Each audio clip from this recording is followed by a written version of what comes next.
Hello all, welcome to fan night. Marvel studios నుంచి వచ్చిన fantastic four first steps movie మాకు నచ్చింది. ఈ movie duration 1h55 minutes and దానికి తగ్గట్టే పేసింగ్ బాగుంటుంది. అండ్ ఎక్కడ కూడా ఫెంటాస్టిక్ ఫోర్ క్యారెక్టర్స్ని సైడ్ ట్రాక్ చేయకుండా ఆన్ పాయింట్ చూపించారు.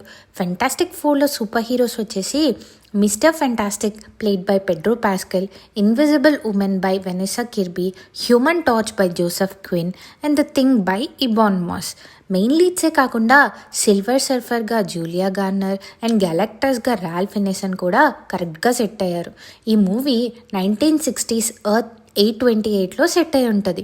సిల్వర్ సర్ఫర్ ఇంకా Galactus mister fantastic and invisible women కొడుకు అయిన ఫ్రాంక్లిన్ని తీసుకొని వెళ్ళడానికి వస్తారు. ఆ బాబుని ఇవ్వకపోతే 828 ఎర్త్ని లేకుండా చేస్తామని అంటారు.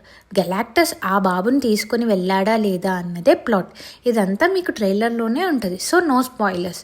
మూవీ సెటప్ చేసిన పీరియడ్కి తగ్గట్టే ఆ విజువల్స్, కాస్ట్యూమ్స్, మ్యూజిక్ అన్నీ చాలా బ్రిలియంట్గా ఉన్నాయి. కామికల్ రిఫరెన్సెస్ కూడా ఈ సినిమాకి చాలా ప్లస్ అనే చెప్పాలి. ఏ డౌట్ లేకుండా విజువల్లీ దీన్ని థియేటర్స్లో ఎంజాయ్ చేయండి. Mid credit scenes and post credit scenes ఉంటాయి, సో చూసేయండి. మా రేటింగ్ వచ్చేసి 3.5 stars. Thank you for watching. Please subscribe, like, share and comment.